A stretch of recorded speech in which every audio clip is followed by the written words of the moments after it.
Hello students, welcome to Vipin Sharma Physics channel. Here is your teacher Vipin Sharma with you. This is also simultaneously uploaded on School of Science Patiala on YouTube, and this is a live class going to the School of Science students.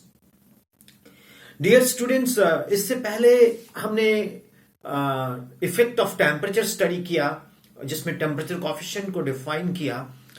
अब हम एक question discuss करते हैं अगला इसी से connected. What is the variation of resistivity?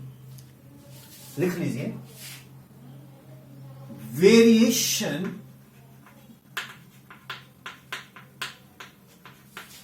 Of resistivity, variation of resistivity with temperature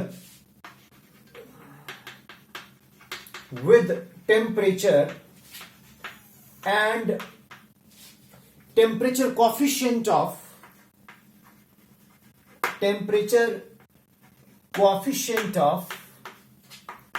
resistivity, that is rho. Correct. Okay, yellow chalk ना रखूं, वाइट ले लेता हूं. देखो बच्चे, सभी मेरे बच्चे ध्यान से समझना. We know that rho is equal to m upon n e square tau. ठीक है ना? आप इस लेक्चर को गो थ्रू करने से पहले प्रीवियस वीडियोस गो थ्रू करोगे. रो कौन है? रेजिस्टिविटी. m कौन है? Mass of electron. n कौन है? Number density of electrons. E कौन है? Charge on electron. टाउ कौन है? Average relaxation time. अब जो m है वो तो कांस्टेंट है. जो E चार्ज ऑन इलेक्ट्रॉन है वो भी कांस्टेंट है. तो हम क्या कह सकते हैं? Rho is inversely proportional to n tau, where m and e are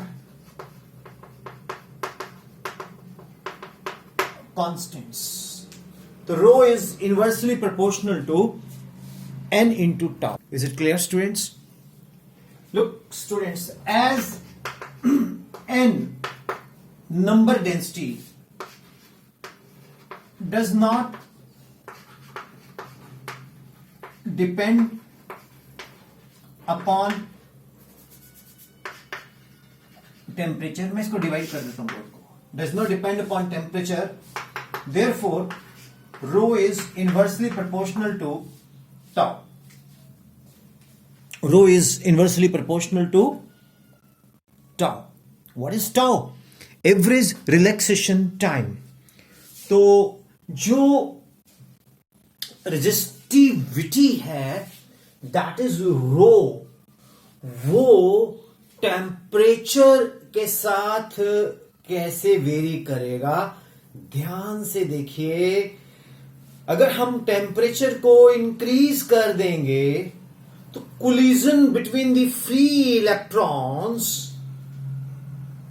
and ions of a metallic conductor becomes more frequent. बहुत जल्दी शुरू हो जाएंगे कोलिजन होने जब हम टेम्परेचर को इंक्रीज करेंगे. तो collision between the electrons and the ions वो बहुत फ्रीक्वेंटली होने शुरू हो जाएंगे. एज ए रिजल्ट होगा क्या? जो रिलैक्सेशन टाइम है वो क्या करेगा स्टूडेंट? वो डिक्रीज कर जाएगा, क्योंकि टक्कर जल्दी होनी शुरू हो जाएगी. रिलैक्स करने का टाइम ही नहीं मिलेगा. रिलैक्सेशन टाइम वो टाइम है जिसमें टक्कर होने से पहले डिस्टेंस ट्रेवल किया जाता है. तो वो डिक्रीज कर जाएगा. रो डिक्रीज करेगा तो resistivity of the metal increases with the increase in temperature. और अगर हम टेम्परेचर को डिक्रीज करेंगे तो रेजिस्टिविटी विल, बोलो, टेम्परेचर को अगर हम डिक्रीज करेंगे तो रेजिस्टिविटी पहले क्या हो रही है? इंक्रीज कर रही है, अब क्या कर जाएगी? डिक्रीज कर जाएगी. ठीक है. ओके, समझ आ गया? फिर से समझो. Resistivity of the metallic conductor is inversely proportional to the average relaxation time. When we increase the temperature, the average relaxation time decreases because the collision of the collision amongst the electrons and the collision amongst the ions with the electrons increases frequently. Then tau decreases, so resistivity increases, and उल्टा पुल्टा वैसा वर्षा जिसको आप बोलते हो. I hope it is clear. और it has been observe that at low temperature resistivity of a conductor, it has been observe that at low temperature resistivity of a conductor, लिख लो अगर लिखना, it has been observe that resistivity of a conductor increases at higher power of temperature. At higher power of temperature, right? So over a limited range of temperature,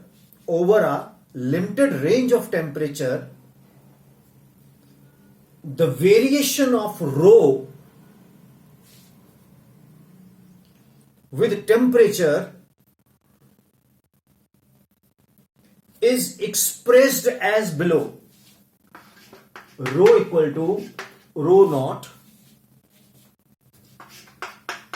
1 plus alpha T minus T naught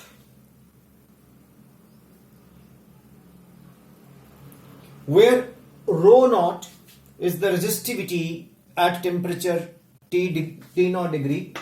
Rho naught resistivity at T naught, that is 273 Kelvin or 0 degree centigrade. Rho is what? Rho is resistivity at temperature T. Rho is the resistivity at temperature T, and alpha bar is the temperature coefficient of resistivity. यहां पर मैं alpha bar ले रहा हूं.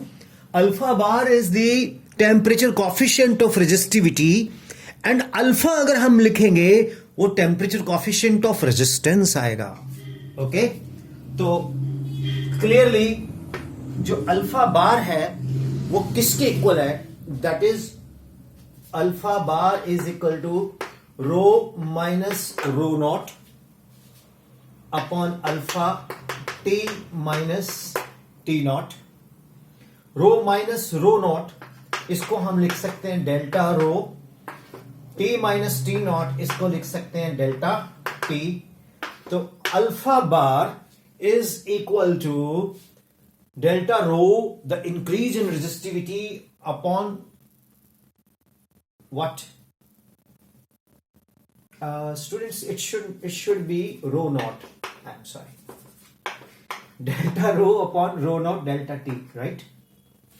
So this is what? Increase in resistivity per original resistivity. Okay? It is the ratio of increase in resistivity to the original resistivity per degree centigrade or Kelvin.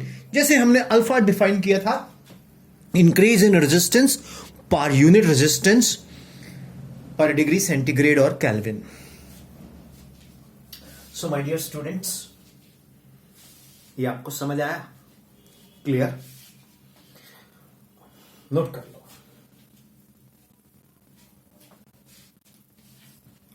जो temperature coefficient है इसकी value define मैं दोबारा कर देता हूं, लिख लो. Temperature coefficient, पहले आपने पूरा नोट कर लिया ना, अब लिखो definition. Temperature coefficient of resistivity alpha bar is defined as the change in resistivity per unit original resistivity per unit change in temperature. Change in resistivity per unit resistivity per unit change in temperature. So students, एक point मैं आपको बताता हूं. जब हम लिखते हैं ना जैसे 25 डिग्री सेंटीग्रेड और एक हम लिखते हैं 25 सेंटीग्रेड डिग्री, इसमें फर्क है. ये बताता है वैल्यू ऑफ टेम्परेचर, ये बताता है टेम्परेचर डिफरेंस.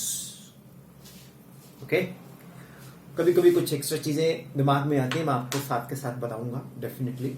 और मेरे हिसाब से ये आपको अच्छे से समझ आ गया. ये जो लेक्चर्स है ना 18 नंबर, 17 नंबर, 16 नंबर, इसमें से आपको एक क्वेश्चन पक्का एग्जाम्स में आना ही आना है. AH आना ही आना है. एक स्टूडेंट्स, मैं आपसे 1 मिनट लूंगा. अगर आपको ये अच्छा लग रहा है मेथड, तो आपको पता लग रहा होगा कि एक तरह का ये पूरा कोचिंग सेंटर ही आपको थ्रू यूट्यूब मिल रहा है, और आपको वही कोचिंग मिल रही है जो यूट्यूब थ्रू जो कोचिंग ट्यूशंस थ्रू मिलती है. तो इसका बेस्ट तरीका क्या है कि एक बड़ा सा टीवी ले लो, या टैब पे कई बार ज्यादा फोकस करना मुश्किल लगता है, तो बड़ा सा टीवी ले लो, उसको वाईफाई से कनेक्ट करके, तो पूरे का पूरा क्लासरूम बन गया वो आपका. आप बैठ जाओ, आप 1-2 फ्रेंड्स को और बैठाओ और उसको चलाओ और पढ़ो. तो मैं गारंटी देता हूं आपको कोचिंग सेंटर घर में मिल जाएगा मेरा. Right, and work very hard. जितना हम मेहनत करेंगे उतना पे करता है. और मेरा मेन एम क्या है, मुझे किसी ने पूछा कि आपने फ्री टू एयर क्यों किया है. देखो, मैं बोर्ड लेवल का फ्री टू एयर दे रहा हूं सारा कुछ. वो सब बच्चों को एक राइट बनता है जाने का. देखो, गांव में बच्चे जो दूर बैठे हैं तो उनको बड़ी दिक्कत आती है, वो कोचिंग्स में नहीं जा सकते. तो उनको घर बैठे ही ये चीज मिल जाए तो कितनी अच्छी बात है. वो स्कूल जाएं, स्कूल पढ़ें, उसके बाद घर बैठ के सीखें. तो आप उनको वही चीज मिल गई जो उनको हमारे पास आके मिलना था. ठीक है ना. तो कम से कम बोर्ड्स में बहुत अच्छे मार्क्स आ जाएंगे आपके. और कंपटीशन के लिए मैं अलग से स्टार्ट करूंगा. बहुत से बच्चे बोलते हैं सर लाइव सेशन स्टार्ट करो. Those who are willing to join in the online live classes, वो मुझे व्हाट्सएप करें, फिर मैं ग्रुप स्टार्ट कर दूंगा. ठीक है.